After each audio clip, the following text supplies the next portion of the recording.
it's Jorge from TeamJVS giving you a quick review on The Legend of Vox Machina. This is episode 8 called A Silver Tongue. Once again, as with my previous reviews, this is completely spoiler filled. It is not spoiler free.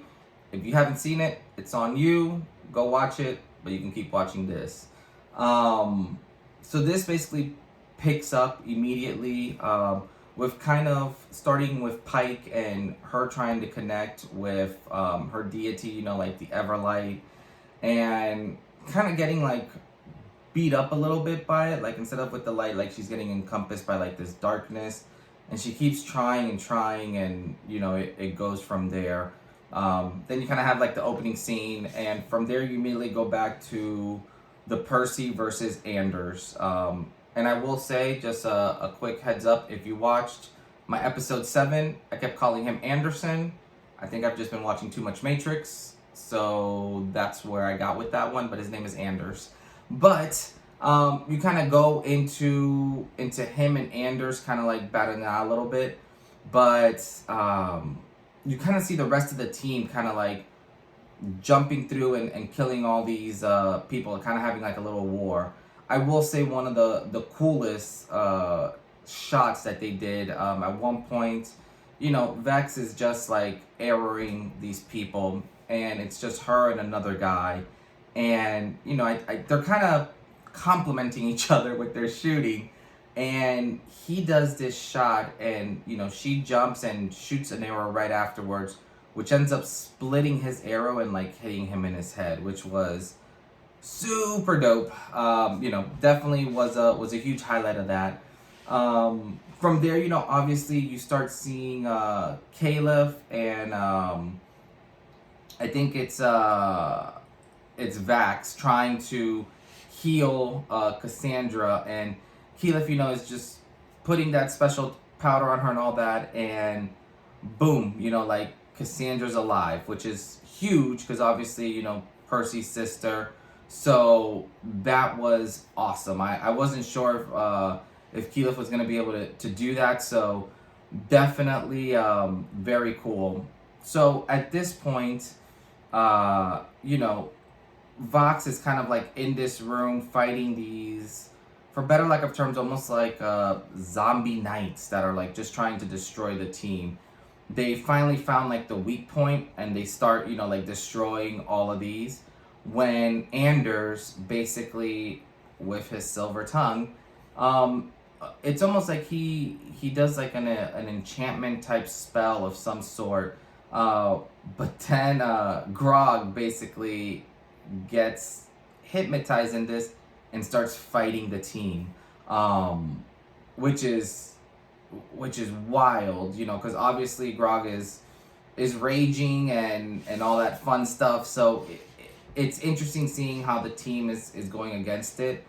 But immediately, you know, a few seconds afterwards, you kind of go back to Pike, and just her getting closer and closer to, at the end of the day, to her Everlight. And you kind of see, you know, her, that goddess, you know, that deity, like talking to her. And it kind of looks cool because it almost looks like, you know, a phoenix per se. Like you have this sun and like this person burning through it. So you see her talking to her deity and just trying to get back on the right path, which is awesome. Because you kind of start, you know, seeing that she is maturing as a character and getting that connection back that she lost. From here we go back to the fight, and with, you know, Percy and the rest of them, and at this point Anders ended up completely you know, like charming the entire crew. So the entire Vox Machina crew is after Percy. So obviously Percy's not doing so well because the team is pretty dope and they're just, you know, like beating the crap out of him. And at one point, you know, they have him on top of, you know, against a wall, and before they do the final blow, he starts talking, and he's telling, you know, Anders how, yeah, like his parents did treat him bad, and a mind like his should have been, left to like explore and learn more and so on and so forth, kind of buttering him up a little bit, it felt like. But throughout that time, his eyes were just kind of moving, trying to figure out like what to do next. And basically Anders just tells him like, oh, you know, you can't butter me up, like this is, you know, this is it, blah blah blah. And he ends up taking this crazy shot, and he basically just tells him, you know, all I needed was a few seconds to like kind of get my surroundings. So he gets this shot with like ricochets off a couple things and just blast off Anders' lower jaw, which at that point, obviously, the silver tongue comes out. And it's kind of funny because you see the crew trying to like take this silver tongue and like kill it, but you see Percy kind of at the end of the day, you know, go back into this darkness of his and just walking slowly towards Anders, and basically just ends up blasting him, you know, with his gun, killing him officially. So, you know, it's one of those quick and simple deaths, but it had so much meaning. I thought this fight scene that happened was probably one of the better ones in the show so far.